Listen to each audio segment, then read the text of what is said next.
तो जब वक्त होता है तो एहसास नहीं होता, और जब एहसास होता है तो वक्त नहीं होता।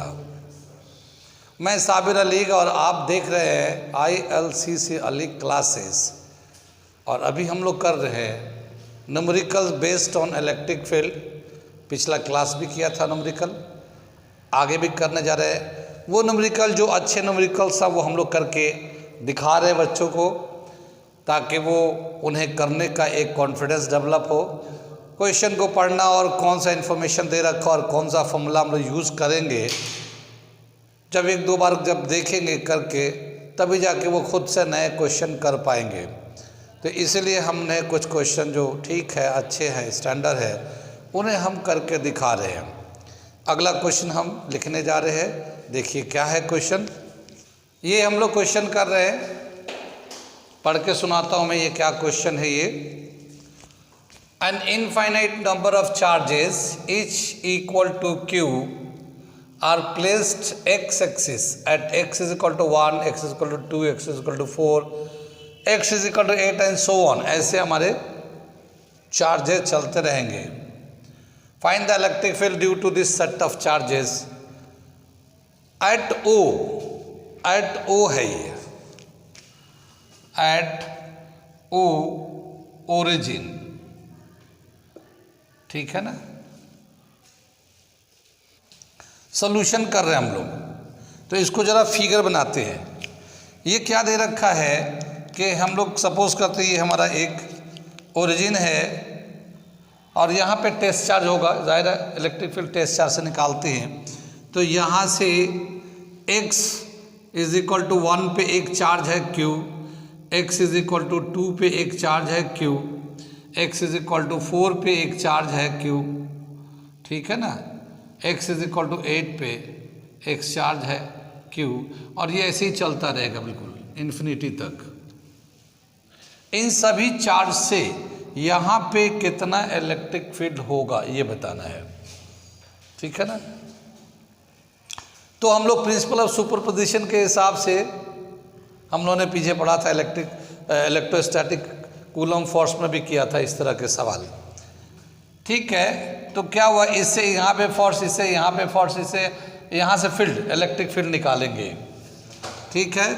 तो according to principle of superposition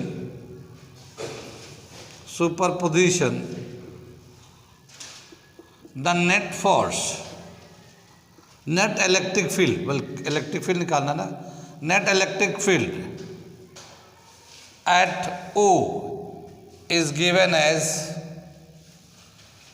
as E is equal to EO1 plus EO2 plus EO3 EO4, और ये ऐसे ही चलता रहेगा।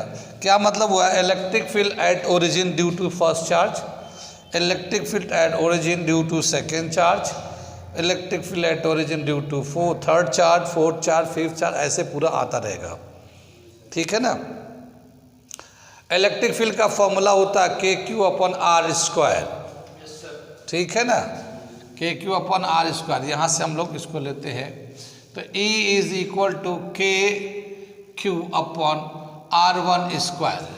यहाँ पे K तो कांस्टेंट होता है, और ये चार्ज भी सब सेम है, ठीक है ना, ये चार्ज भी सब सेम है।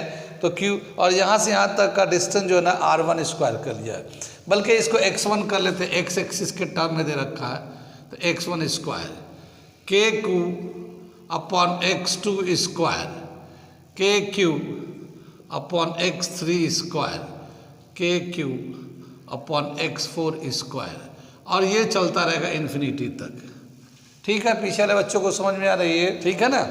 तो यहाँ से यहाँ तक का डिस्टेंस कितना था हमारा, डिस्टेंस जो दे रखा है x is equal to 1, x is equal to 2, तो हम लोग यहाँ डाल देते हैं, तो क्या आता है E, तो ऐसे ही रहेगा। KQ कॉमन निकाल लेंगे, यहाँ 1/1 का स्क्वायर प्लस 1/2 का स्क्वायर प्लस 1/4 का स्क्वायर प्लस 1/, 8 का स्क्वायर ऐसे ही चलता रहेगा ये डॉट डॉट डॉट इन्फिनिटी तक, ठीक है। ये electric field E K Q को ऐसे ही रखेंगे और यहाँ जब हम लोग लेंगे तो 1/1 आ जाएगा, ये 1/4, 1/16, 1/64 dot dot dot dot infinity तक ये चलेगा, ठीक है। अब ये जो वैल्यू है 1/1, 1/4, जब इसको हम लोग रेशियो लेंगे तो कॉमन रेशियो 1/4 होगा। ये जीपी में है, ज्योमेट्रिकल प्रोग्रेशन में है ये जो वैल्यूज़ है, क्योंकि इनका रेशियो हर जगह 1/4 आएगा। एपी में कॉमन डिफरेंस सेम होता है, जीपी में रेशियो सेम होता है, तो यहाँ पे जो रेशियो आएगा 1/4 आ जाएगा। तो आर का जो वैल्यू आएगा यहाँ पे रेशियो जो होता है 1/4 आ जाएगा। और infinite number of GP terms का सम निकालेंगे, A/A- आ जाता है फर्स्ट टर्म, ठीक है। तो E इज इक्वल टू, अच्छा इसको भी ले लेते हैं, sum of infinite terms, sum of GP of infinite terms, infinite terms. Formula दे रखा है सम ऑफ इनफाइनाइट टर्म A/A-R, ठीक है ना। तो इसका जो वैल्यू लेंगे हम लोग, A यानी फर्स्ट टर्म कितना है 1, तो ये आ जाएगा हमारा 1/1 - 1/4, तो ये हमारा आएगा 4/3, सम ऑफ जीपी फॉर इनफाइनाइट 4/3 आ जाएगा। ये जो है ना सम पूरा वैल्यू, इस पूरे का सम का वैल्यू आ जाएगा 4/3। इसे हम लोग पिछले वाला क्वेश्चन में भी किया था, वहाँ पे भी यही आया था, तो इसे याद रखेंगे, ठीक है ना। और जब हम यहाँ पे डाल देंगे तो मैं ये क्वेश्चन को मिटा दे रहा हूँ यहाँ से, और इसके बाद का ये रिलेशन मैं लिखता हूँ, ठीक है ना। तो जब यहाँ वैल्यू डालेंगे तो कितना आ जाएगा हमारा electric field, E is equal to 4/3 KQ, ये हमारा इलेक्ट्रिक फील्ड का फॉर्मूला हो जाएगा, ठीक है ना। इस तरह से अगर अरेंज करेंगे तो 4/3 KQ के बराबर आ जाएगा। K का वैल्यू तो पता ही है 1/4πε0, और Q का जो वैल्यू दे रखा वो डाल देंगे, सिंप्लीफाई कर देंगे, तो ये हमारा एक आंसर आ गया, जब सभी पॉजिटिव चार्ज थे तब, ठीक है। अब सेकेंड पार्ट करने जा रहे हैं हम लोग, और सेकेंड पार्ट में क्या दे रखा है, यहाँ पे जो चार्जेस लगाए गए हैं, ऑल्टरनेट जो चार्ज है वो अपोजिट साइन के हैं। अगर मान लो हम लोग पहला वाला चार्ज जो ना पॉजिटिव है, तो दूसरा चार्ज नेगेटिव है, तीसरा पॉजिटिव है, चौथा नेगेटिव है, इस तरह से आ जाएगा। अगर हम लोग इसका इलेक्ट्रिक फील्ड निकालेंगे तो यही फॉर्मूला आएगा, सेम फॉर्मूला आएगा, मगर यहाँ पे Q नेगेटिव होने की वजह से सेकेंड वाला जो चार्ज होगा वो नेगेटिव हो जाएगा, फोर्थ वाला फिर नेगेटिव हो जाएगा, 6 वाला नेगेटिव हो जाएगा, 1 वाला पॉजिटिव, 3 वाला पॉजिटिव, 5 वाला पॉजिटिव रहेगा। ऐसे तो होगा, एक पॉजिटिव वाला आएगा, दूसरा नेगेटिव आएगा, एक पॉजिटिव आएगा, एक नेगेटिव आएगा। तो यहाँ पे जो हमारा वैल्यू आएगा हम उसको लिख रहे हैं, electric field is equal to KQ, यहाँ आएगा 1 - 1/4 प्लस 1/16 माइनस 1/64। हम ये ऐसे लेके ये वाला टर्म को ले लिया है, ये वाला टर्म, यहाँ पे साइन जो ना एक प्लस एक माइनस, एक प्लस एक माइनस हो जाएगा। यहाँ बोला ना कंसेक्यूटिव चार्ज अपोजिट साइन, कितना समझ में आई ये? आगे चले, इसे मिटा लेते हैं, कोई बात नहीं, इसकी कोई ज़रूरत है नहीं। अब इसका जो रेशियो लेंगे, इसका जब रेशियो लेंगे तो आर का वैल्यू कितना आएगा -1/4, ठीक है। तो यहाँ पे आर आएगा -1/4, कहती बात सुनिए, क्योंकि सेकेंड टर्म को फर्स्ट टर्म से, यहाँ पे सेकेंड टर्म को फर्स्ट टर्म से डिवाइड करेंगे तो ये -1/4 अपन प्लस रहेगा, इसको इससे करेंगे तब भी वही आएगा। तो यहाँ पे जो रेशियो आएगा वो -1/4 आ जाएगा। और सम ऑफ जीपी कितना आ जाएगा, सम ऑफ जीपी कितना आ जाएगा 1/1 -1/4 ठीक है ना। तो ये माइनस माइनस प्लस हो जाएगा, यहाँ पे आ जाएगा 1 + 1/4, ठीक है ना। तो ये आएगा 4/5, कितनी बात सुन रही, 4/5 हो गया। अब इस 4/5 को ये पूरे का वैल्यू यहाँ का 4/5 आ जाएगा, ठीक। तो इसके हिसाब से हम लोग क्या करेंगे, इसको यहाँ पे डालते value, electric field is equal to, ये आ जाएगा KQ और ये आ जाएगा 4/5 इसका वैल्यू, ठीक। तो ये आ जाएगा 4/5 KQ सेकेंड पार्ट के लिए, ठीक है ना, ठीक है।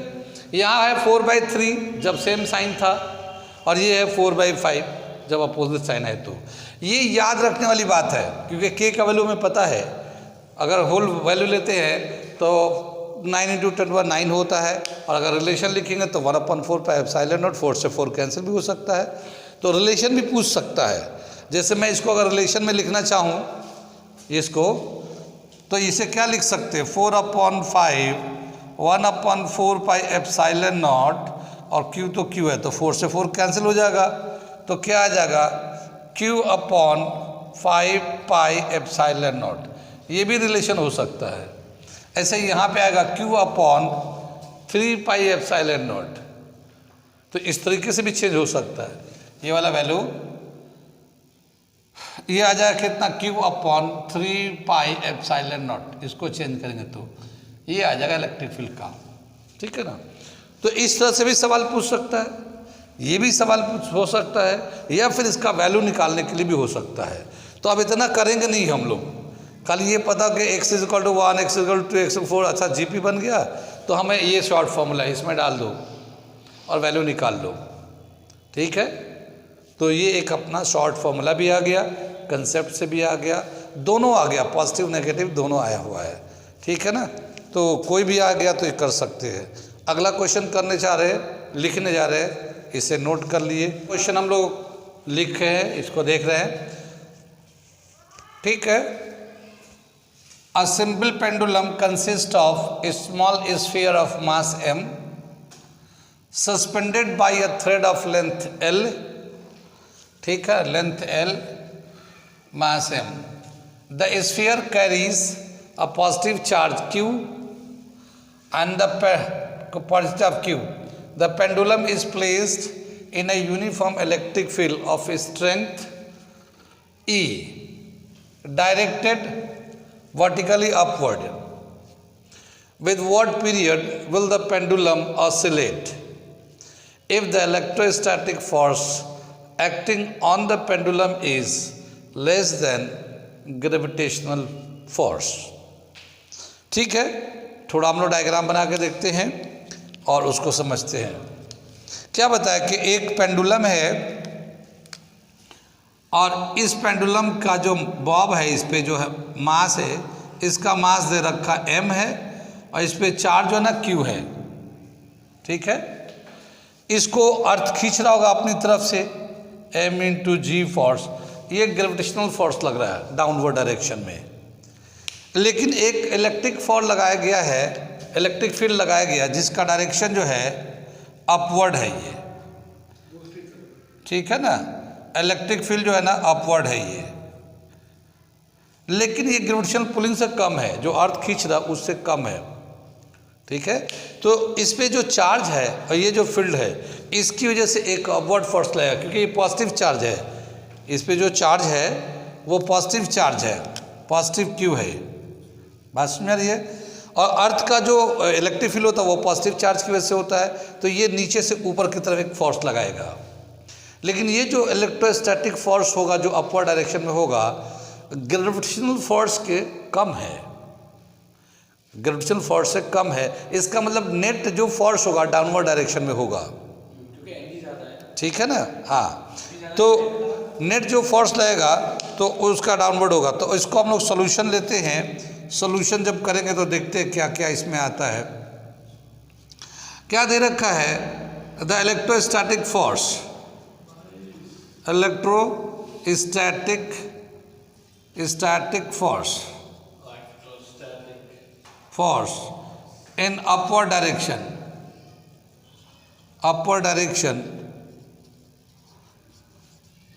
is equal to Q into E। ये जो इस पे चार्ज कितना है और यहाँ फील्ड कितना है। Net downward force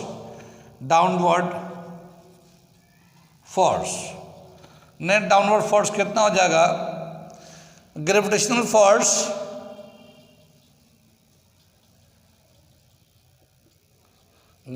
force minus electrostatic force. हाँ, तो ग्रेविटेशनल फोर्स में से माइनस कर लेंगे ये इलेक्ट्रोस्टैटिक फोर्स। तो यहाँ पे हम लोग देख रहे हैं, इसको लिख रहे हैं, तो नेट फोर्स जो है m इंटू जी, ये तो ग्रेविटेशनल फोर्स हो जाएगा, और इलेक्ट्रोस्टैटिक फोर्स जो है Q इंटू ई है ये। तो इतना नेट फोर्स लगेगा। तो इसका एक्सेलरेशन कितना हो जाएगा, ठीक है ना।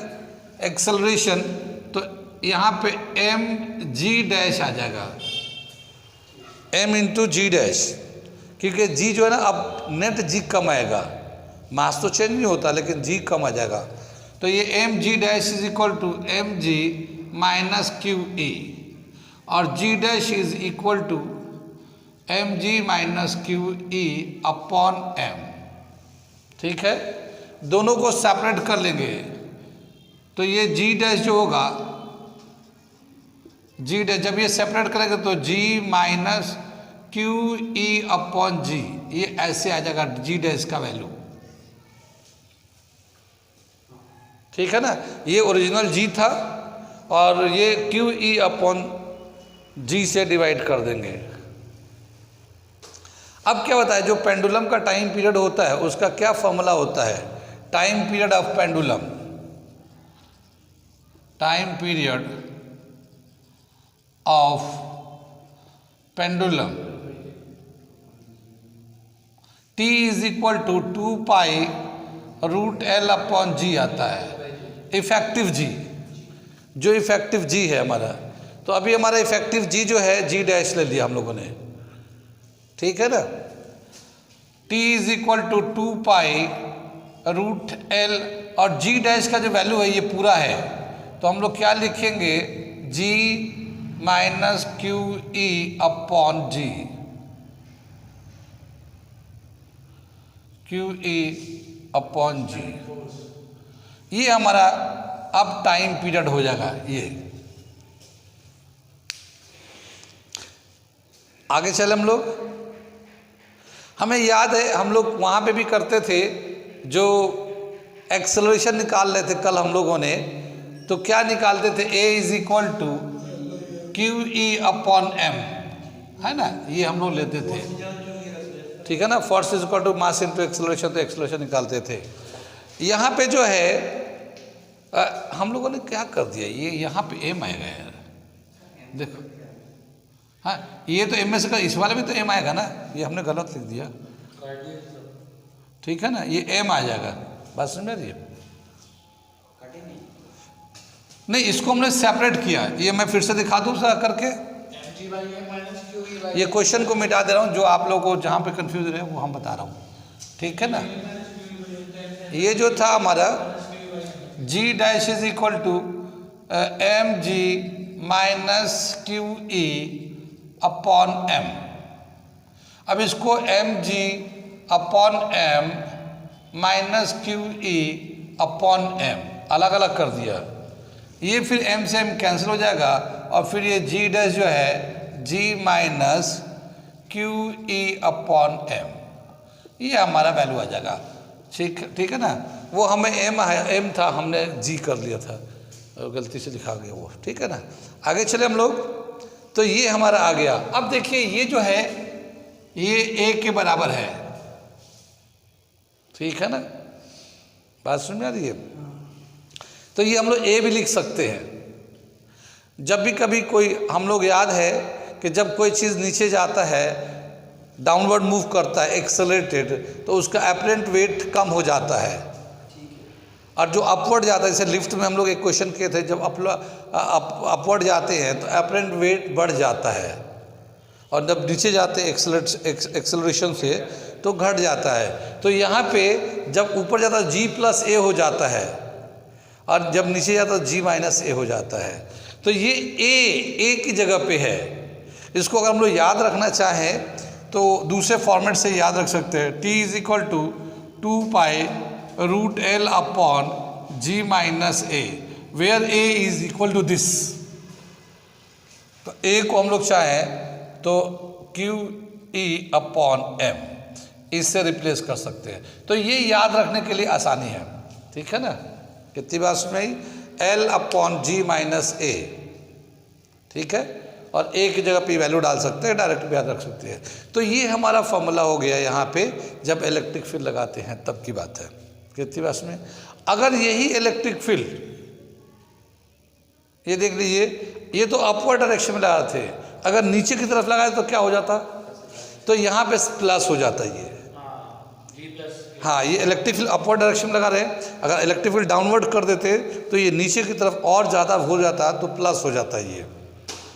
कितनी बात सुनाई। तो इसको क्वेश्चन तो बड़ा है मगर सोल्यूशन बहुत छोटा है और कंसेप्चुअल भी है, ठीक है ना। तो इसे नोट कर लिए, आ रहा है समझ में कुछ, ठीक है ना। आ रहा है तो नोट कर लिए, अच्छा लग रहा है तो सब्सक्राइब कर लिए, लाइक कर लिए, शेयर कर लीजिए, ठीक है ना। जो करना वो करते रहिए, ठीक है। आगे चलते हम लोग, अगला क्वेश्चन लिखते हैं।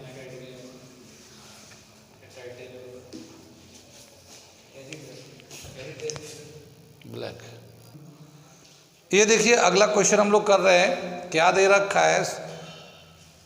2 similar balls each having mass m and charge q are hung from a silk thread of length L. Prove that equilibrium separation x is equal to q² L upon 2π epsilon naught into mg raised to the power 1/3 when each thread makes a small angle theta with the vertical। ठीक है। तो ये हमें prove करना, बल्कि prove करने का मतलब ये है कि हमें ये रिलेशन को याद रखना है, ठीक है ना। ये रिलेशन को याद रखना है कि क्या होगा। अब इसका जरा फिगर बनाता हूँ मैं। तो एक बताया क्या कि जैसे 2 बॉल है, 2 सिमिलर बॉल्स हैं, दोनों का मास सेम है, दोनों का चार्ज भी सेम है। अगर दोनों ही पॉजिटिव होगा तो रिपेल करेगा, दोनों ही नेगेटिव होगा तब भी रिपेल कर रहा होगा। जब रिपल्शन करेगा तो जाहिर है एक दूसरे से दूर चले जाएंगे। अगर हम लोग ऐसे दिखाना चाहते हैं तो ये हम लोग इस तरह से दिखा रहे हैं, यहाँ पे ये 2 ऐसे ही हैं अभी। लेकिन जब रिपल्शन होगा तो इसके बाद क्या होगा, ये कि ये एक यहाँ चला जाएगा रिपेल होके, एक यहाँ चला जाएगा रिपल्शन की वजह से, ठीक है ना। और यहाँ से हम लोग इसको एक पेंडुलम से यहाँ से परपेंडिकुलर ड्रॉ कर लेंगे। ये जो एंगल है थीटा बहुत स्मॉल एंगल है, इतना एंगल बनाते हैं। यहाँ पे जो एक इसका मास m/g वेट लगेगा नीचे की तरफ, ठीक है ना। तो जो एंगल यहाँ पे है थीटा, अगर हम लोग इसको परपेंडिकुलर ड्रॉ करते हैं यहाँ पे तो ये भी थीटा हो जाएगा, ठीक है ना। और इसके हिसाब से जब कंपोनेंट बनाएंगे तो यहाँ पे एक कंपोनेंट ऐसे बनेगा जो टेंशन के बिल्कुल अपोजिट होगा। ये आ जाएगा mg cos थीटा, ठीक है। और यहाँ पे आएगा mg sin थीटा। हम लोगों ने ऑसिलेशन में किया था इस चीज़ को, mg sin थीटा। और इन दोनों के बीच में, ये दोनों चार्ज तो सेम है ना, तो ये चार्ज में आपस में एक रिपल्सिव फोर्स काम कर रहा होगा, इधर की तरफ इधर की तरफ, ठीक है। कितनी बात में। लेकिन इस स्टेज पे आके इक्विलिब्रियम आ गया है, अब चार्ज लेफ्ट राइट कहीं नहीं मूव कर रहा है। इसका मतलब यह कि इन दोनों चार्ज के बीच में जो रिपल्सिव फोर्स है वो mg sin थीटा के बराबर है, और ये mg cos थीटा जो है वो टेंशन के बराबर है यहाँ पे, ठीक है ना। और सब ये mg sin थीटा है, ये इसके रेस्पेक्ट में ये बेस आएगा, यहाँ पे एंगल बनेगा। ये वाला एंगल जो है ना यहाँ ले लेते हैं, यहाँ पे ले लेते, बल्कि ये वाला एंगल को हटा लेते हैं, इसकी ज़रूरत नहीं है, ठीक है ना। तो ये M G cos theta base के अलॉन्ग हो जाए, परपेंडिकुलर साइन थीटा जगह, और ये बैलेंस्ड है। अब हमें बताना है कि ये जो एक्स जो सेपरेशन है इन दोनों के बीच का जो सेपरेशन होगा वो जो है इसके बराबर आएगा। अब इसे हम लोग मिटा देते हैं, मिटा देते क्योंकि हमें प्रूफ करना तो कोई वैल्यू ज़रूरत नहीं पड़ेगी, खाली ये वाला रिलेशन याद रखना है हमें कि इसको लाना है, ठीक है। क्या बताया कि जब हम लोग इसको करने जा रहे हैं हम लोग, तो ये जो एंगल है वो बहुत छोटा सा है, क्वेश्चन में दे रखा थीटा इज़ वेरी स्मॉल, ठीक है ना। जब थीटा को अगर वेरी स्मॉल है तो साइन थीटा अगर निकालना चाहे इस ट्रायंगल के हिसाब से, तो ये परपेंडिकुलर हम लोग ड्रॉ कर लेते हैं, जैसा दूसरे कलर से करेंगे तो समझने में आसानी रहेगी। तो यहाँ से हम लोग परपेंडिकुलर ड्रॉ कर लेते हैं ये, ठीक है ना। यहाँ से टोटल जो डिस्टेंस है इन दोनों चार्ज के बीच में वो x है, distance between the two charge, ये यहाँ से यहाँ तक x है। कितनी बात सुनी। लेकिन जब यहाँ से ये परपेंडिकुलर ड्रॉ करेंगे तो ये x/2 इधर आ जाएगा, x/2 उधर भी चला जाएगा, तो यहाँ से x/2 इधर भी है, x/2 इधर भी है। अब यहाँ पे जो हम लोग 90 डिग्री का एंगल ले लेंगे तो ये थीटा है, तो इसके सामने वाला साइड परपेंडिकुलर हो जाएगा, ये वाला साइड जो रेड है ये परपेंडिकुलर हो जाएगा और ये हाइपोटेन्यूज हो जाएगा। Perpendicular upon hypotenuse sine theta आ जाएगा, ठीक है ना। तो पहले हम लोग थोड़ा सा आगे लिख लेते हैं, उसके बाद इस स्टेज पे आते हैं। क्या दे रखा है, the coulomb force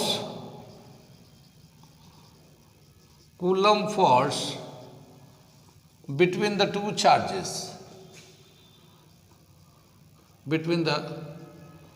two charges, is given as force is equal to k q square upon x square, ठीक है ना। और इसको k का वैल्यू डाल देंगे तो 1/4 pi epsilon not q square upon x square, ठीक। ये इक्वेशन को हम लोग चाहे तो ऐसे लिख सकते हैं, ठीक। अब यहाँ पे हम लोग चल रहे हैं, अगर हम लोग इसको लेवलिंग थोड़ा सा कर ले, O A B और यहाँ पे ले लेते हैं C, इस पॉइंट को, ठीक है।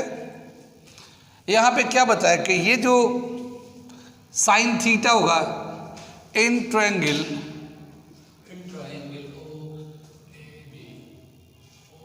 COB या OCB ले लेते हैं, OCB ले लेते हैं, यहाँ पे 90 का एंगल है, तो क्या लिखेंगे BC अपॉन OB।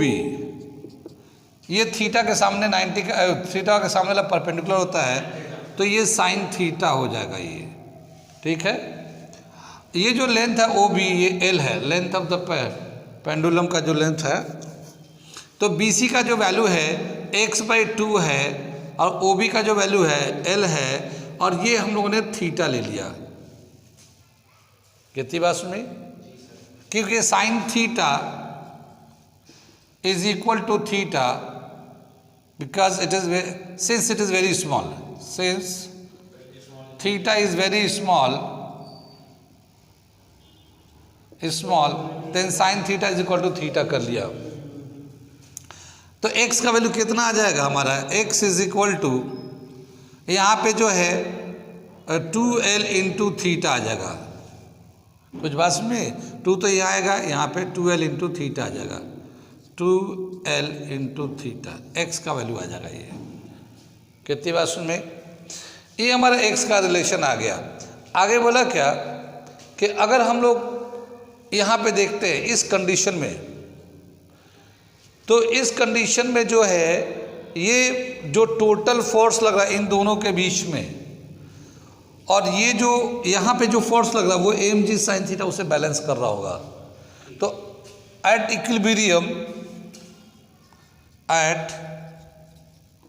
इक्विलिब्रियम,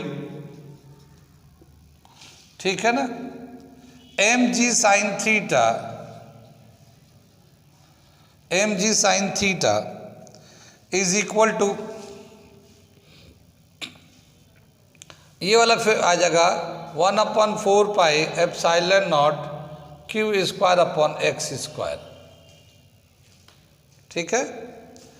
यहाँ पे जो साइन थीटा है, एक्चुअली हम लोगों ने थोड़ा सा इसको थीटा ही ले लेते हैं, इसको थीटा ही रहने देते हैं, थीटा को रिप्लेस देना हम लोग को, इसको छोड़ देते हैं।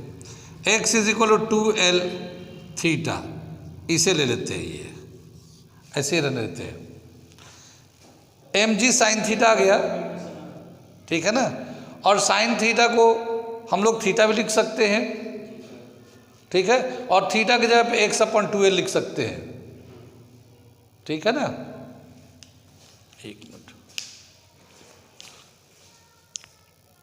इसको रिप्लाई फिर रिकॉर्डिंग पर, ठीक है। तो ये mg साइन थीटा या साइन थीटा थीटा लेंगे, x/2l लिख सकते हैं यहाँ पे।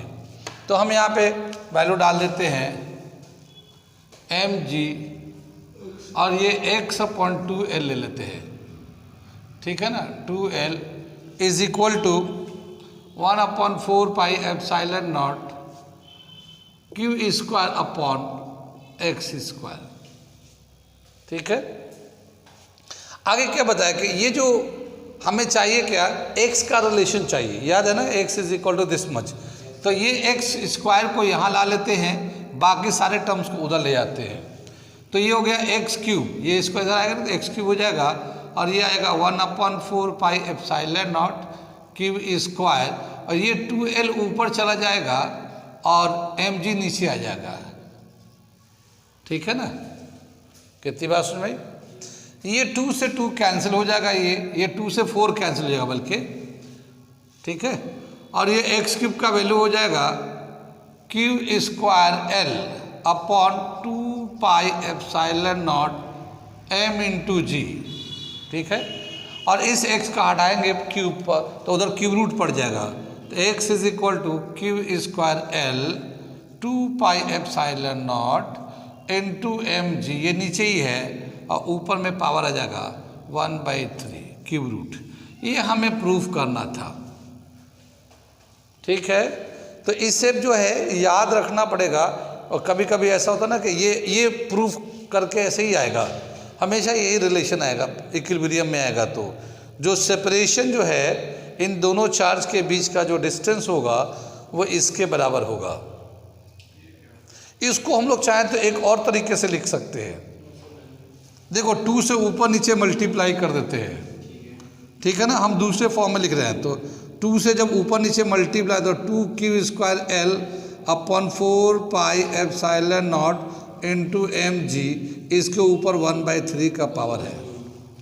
ये जो 1/4 पाई एप्सिलॉन नॉट को k लिख सकते हैं, ठीक है ना। तो x का जो वैल्यू होगा 2k Q square l upon mg, ठीक है ना, और ये 1/3 का पावर है। कितनी बात सुनिए, तो ये भी आसान है याद रखना, 2k Q square l upon mg, इससे भी याद रख सकते हैं, ताकि बाद में सिंप्लीफाई करके ये तो आ ही जाएगा, ठीक।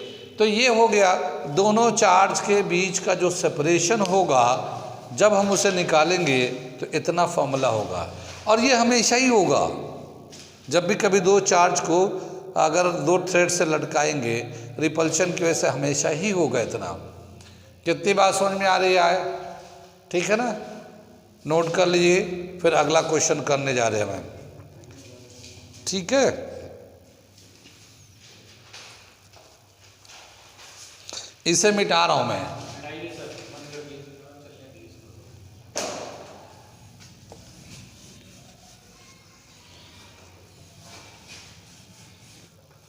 आगे चलते हैं, ये क्वेश्चन को देखते हैं। अगला क्वेश्चन ये भी, 2 charges q1 and q2 where q1 is greater than q2 are at a distance of r, ठीक है। इतने सारे पार्ट्स को पूछा हमसे, ठीक है ना। What is the electric field at q due to q1, तो हम लोग यहाँ पे सोल्यूशन कर रहे हैं, इतना जोर से मत चिल्ला वरना बच्चे जग जाएंगे। वो लड़का नहीं आता था ना जो बहुत तेज चीखता था, उसका हो गया ना? क्या हो गया सर, एडमिशन हो गया? नहीं, उसका तो बस वो था एग्ज़ाम के लिए पढ़ने आता। सिलेबस हाँ ठीक है ना। ये Q1 Q2 जो है ये दोनों R डिस्टेंस पे है। अब हमें क्या निकालना, electric field at Q2 due to Q1। तो इसमें जो है जब भी कभी हम लोग इलेक्ट्रिक फील्ड निकालते हैं तो इलेक्ट्रिक फील्ड में सोर्स चार्ज लेते हैं, टेस्ट चार्ज नहीं लेते हैं। तो इस कंडीशन में बोला क्या, eight Q2 due to Q1, तो इसमें सोर्स चार्ज कौन, Q1 हो जाएगा सोर्स चार्ज। हाँ, Q1 से Q2 पे कितना फील्ड लगेगा, तो हमें यहाँ पे जो सोर्स चार्ज होगा, ठीक है ना, Q1 हो जाएगा। तो फर्स्ट केस में लिखते हैं here the source charge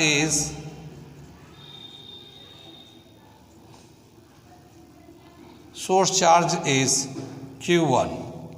so the electric field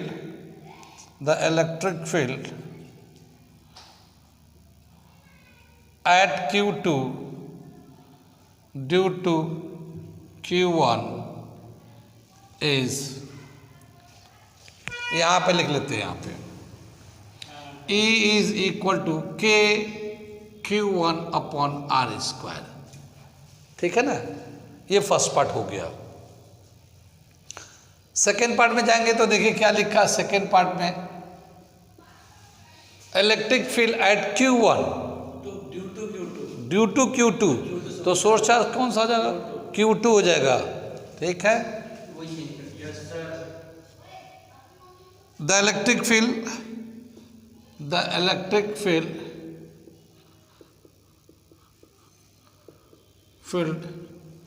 at Q1 due to Q2, here Q2 is the source charge है। Therefore इलेक्ट्रिक फील्ड जो होगा K Q2 upon R square, ये हो गया हमारा इलेक्ट्रिक फील्ड। अब क्या बताया कि तीसरा पार्ट में देखिए, तीसरे पार्ट में पूछा है whether these electric fields are equal. नहीं, ये दोनों इलेक्ट्रिक फील्ड क्या इक्वल है, ये दोनों इलेक्ट्रिक फील्ड क्या, ये दोनों इलेक्ट्रिक फील्ड इक्वल है, इक्वल नहीं है। क्यों, क्योंकि यहाँ पे Q1 चार्ज है, यहाँ Q2 चार्ज है, और चार्ज दोनों अलग अलग है। तो ये वैल्यू ज़्यादा है क्योंकि Q1 जो है ना ग्रेटर देन Q2 है। हाँ, तो K Q1 अपन R स्क्वायर, तो K तो दोनों में सेम है, R स्क्वायर भी सेम है, Q1 Q2 डिफरेंट है, लेकिन Q1 बड़ा है। तो इसमें थर्ड में पूछा है क्या ये दोनों इलेक्ट्रिक फील्ड बराबर है, नो। ठीक है ना, ठीक है ना, no, these electric fields are not equal. ठीक है ना, because Q1 is greater than Q2। ठीक है ना, तो ये तीसरा पार्ट हो गया। हाँ, छोटे छोटे पार्ट है, कंसेप्ट को डेवलप करना है ना। हमने पहले कहा कि इसमें कई सारे पार्ट्स हैं और कंसेप्ट को डेवलप कराना है। 4 नंबर पे क्या है, what is the electric, where is the electric field, 0 है, नहीं ये वाला था क्या था, where is the net electric field, 0। तो इस केस में इलेक्ट्रिक फील्ड 0 कहाँ पे होगा, ठीक है ना। तो हमें पोजीशन बताना है। कितनी बात सुन रही। तो यहाँ से देखिए, यहाँ से अगर मान लो कहीं पे हम लोग एज्यूम कर लेते हैं कि यहाँ पे कहीं पे x डिस्टेंस पे इलेक्ट्रिक फील्ड 0 होगा, तो यहाँ से x डिस्टेंस होगा तो ये r माइनस एक्स हो जाएगा। ठीक है ना। तो यहाँ से हम लोग लेते हैं, फोर्थ पार्ट कर रहे हैं हम लोग। Let the electric field the electric field is 0 at distance x from Q1 charge. Q1 charge से इसका इलेक्ट्रिक फील्ड x डिस्टेंस पे 0 है। तो इसका मतलब ये कि यहाँ से जितना इलेक्ट्रिक फील्ड यहाँ होगा उससे भी उतना ही वो यहाँ पे हो रहा होगा, यानी दोनों इलेक्ट्रिक फील्ड सेम आएगा। सो E1 is equal to E2, ठीक है ना। Electric field due to charge 1 is equal to electric field due to charge 2, ठीक है ना। अगर हम लोग इसका वैल्यू डाल दें कि Q1 अपॉन एक्स स्क्वायर के Q2 upon R minus x का होल स्क्वायर, ठीक है ना। कितनी बात सुन रही। तो अगर हम लोग सिंप्लीफाई करते हैं, यहाँ पे सिंप्लीफाई करने जा रहे हैं हम लोग, यहाँ से सिंप्लीफाई कर रहे हैं इसको, फिगर मिटा दिया इसको और इधर से भी थोड़ा मिटा लेते हैं।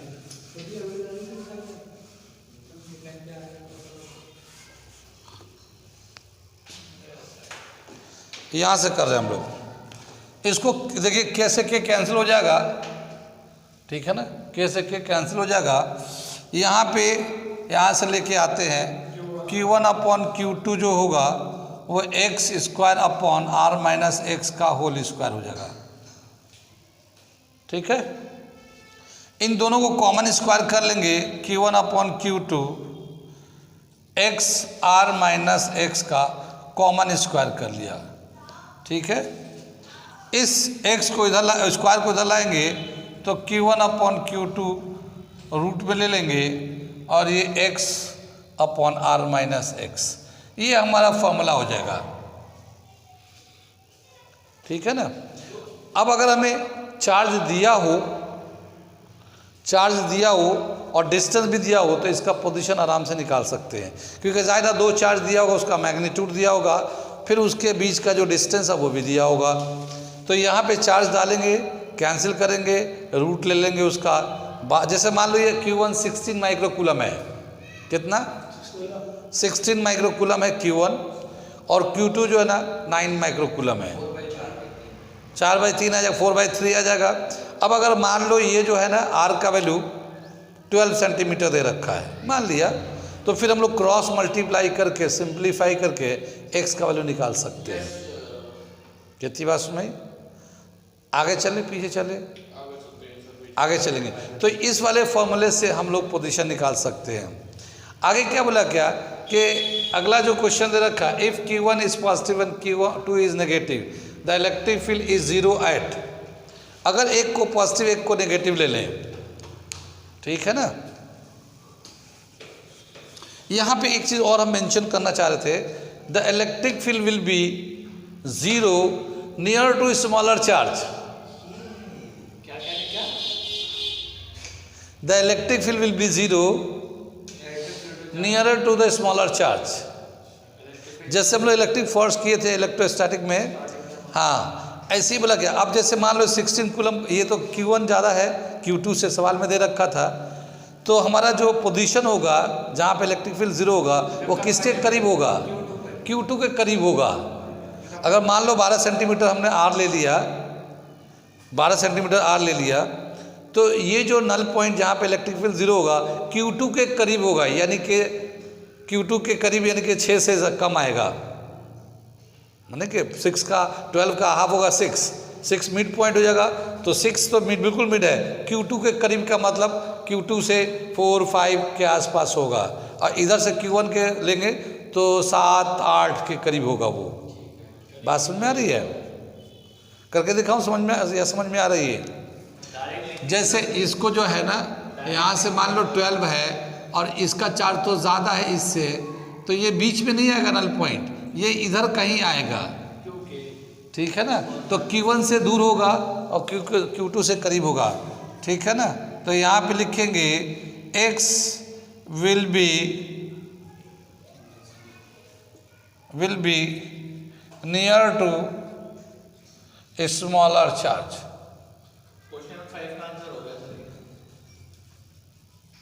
ठीक है ना, नियर टू स्मॉलर चार्ज। ठीक, कितनी बार। लेकिन ये 5 का आंसर नहीं हुआ। 5 में तो हम लोगों ने लिया कि एक पॉजिटिव है एक नेगेटिव चार्ज है, तब कहाँ पे इलेक्ट्रिक फील्ड जीरो होगा।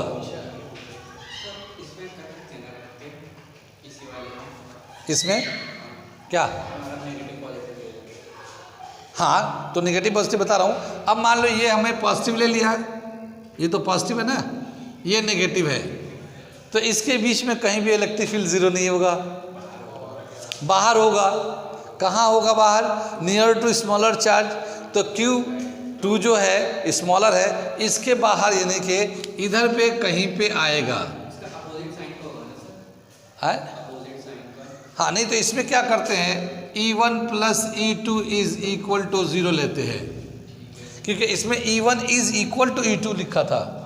लेकिन इसमें क्या होगा, एक तो अपोजिट साइन आएगा ना, एक पॉजिटिव वाला तो पॉजिटिव में आएगा इलेक्ट्रिक फील्ड, और दूसरे का नेगेटिव साइन पे से नेगेटिव में आएगा। तो उसको हम लोग कैसे दिखाएंगे, E1 is equal to minus E2 sign convention के हिसाब से। फिर जब इधर लाएंगे तो E1 plus E2 is equal to 0, अब फिर इसके हिसाब से लेके आ जाएंगे। तो फिफ्थ वाले में कहाँ पे आएगा electric field zero, near Q2, outside of this system, बाहर में होगा, इट्स आउटसाइड, और स्मॉलर चार्ज Q2 है तो उसके करीब में होगा और इससे दूर में होगा। तो ये समझ में आ गया। तो यहाँ पे इसमें बोलेंगे, और रिलेशन कैसे निकालेंगे इसका रिलेशन कैसे निकालेंगे, यहाँ से यहाँ तक x होगा, यहाँ से यहाँ तक r प्लस x होगा, तो यहाँ पे ये प्लस में आ जाएगा भाई, ये प्लस में आ जाएगा। ठीक है ना। तो फॉर फिफ्थ पार्ट के लिए हम लोग कर लेते हैं, वैल्यू डालेंगे, इसमें वैल्यू डालेंगे, सिंप्लीफाई करेंगे तो क्या आ जाएगा, Q1 upon Q2 whole root is equal to x r plus x, ये हमारा आ जाता वैल्यू। कितनी बात सुन, बल्कि इसको हम लोगों ने फर्दर सिंप्लीफाई भी किया है, याद है कि नहीं, इसको फर्दर सिंप्लीफाई भी किया है, 1/√Q2 upon Q1 plus 1 whole bracket r। ये एक बार चेक करिएगा, इसको सिंप्लीफाई करके हम लोग दे रखा है, ठीक है ना, इसका सिंप्लीफाई करके कराया है हम लोगों ने, देख लीजिएगा उसमें जाके इसका। हम तो सिर्फ ये बता रहे हैं कैसे करना है। अब मिड पॉइंट पे कितना होगा, what is the electric field at the mid point of this charge system, इन दोनों के बीच में, जैसे पॉजिटिव है, हम लोग ये तो पॉजिटिव चार्ज के लिए ले रहे हैं हम लोग, ठीक है ना। हाँ, इसका जो फाइनल फॉर्मूला करके सिंप्लीफाई करके जो वैल्यू आया है, x is equal to Q2 upon Q2 minus Q1 whole root r, ये हमारा फॉर्मूला आ जाता है। पीछे किया है, एक बार चेक कर लीजिएगा, थोड़ा सा इसी बहाने रिवीजन भी हो जाएगा पुराने टॉपिक को, ठीक है ना। आगे जो है लास्ट पार्ट 6 पार्ट में क्या दे रखा है, ये उसे मैं करके दिखा रहा हूँ, ठीक है। हमें मिड पॉइंट में पूछा है, जैसे ये Q1 Q2 है, ठीक है ना, ये R है, तो यहाँ पे R/2 हो जाएगा, यहाँ पे R/2 हो जाएगा, ठीक। तो इलेक्ट्रिक फील्ड यहाँ से जो होगा, ये चार्ज ज़्यादा है तो इसका इलेक्ट्रिक फील्ड का डायरेक्शन E1 इधर से हो जाएगा, ठीक है ना, और इधर से इलेक्ट्रिक फील्ड E2 इधर से हो जाएगा, मगर फील्ड का ज़्यादा वैल्यू इधर आएगा, क्यों, क्योंकि Q1 ज़्यादा है। E जो का वैल्यू आएगा, E1 is equal to K Q1 upon R/2 का whole square, E2 is equal to K Q2 R/2 का होल स्क्वायर, ऐसे आ जाएगा ना ये। तो नेट जो E आएगा E1 माइनस E2 आ जाएगा। कुछ बात सुना दी, E1 का वैल्यू डाल देते हैं, E2 का वैल्यू डाल देते हैं, सिंप्लीफाई कर देंगे तो वो net electric field at the mid point आ जाएगा, ठीक है। इसमें जैसे करेंगे तो K Q1 R/2 का whole square minus K Q2 R/2 का होल स्क्वायर, ठीक है ना। ये R/2 का स्क्वायर का क्या मतलब हुआ, 4 ऊपर चला जाएगा, नीचे R² आ जाएगा, R/2 R² अपन 4, तो ये आ जाएगा हमारा 4k(q1)r² minus 4k(q2) upon r²। 4k/r² बाहर निकाल लेते हैं, q1 माइनस q2। ये हमारा आ जाएगा electric field in between in the mid point, eight the mid point of this. ठीक है, ओके सर। यहाँ तक कर लिया हम लोगों ने। अभी आगे और न्यूमेरिकल करेंगे। अभी जो न्यूमेरिकल आएगा अब इसके बाद करेंगे हम लोग, थोड़ा डाइपोल का करेंगे और गॉस थ्योरम से करेंगे। अच्छा लगा न्यूमेरिकल, बहुत अच्छे सेटअप पे क्वेश्चन करा रहे हैं ताकि आप भी करने और कर सको, देखो और समझो और कर सको अपने, और ख़ुद भी प्रैक्टिस करिए अलग अलग बुक से। ठीक है, अगर अच्छा लग रहा है तो लाइक करिए, शेयर करिए, सब्सक्राइब करिए। ठीक है ना? ओके ओके, चलिए ठीक। कितना टाइम हो गया?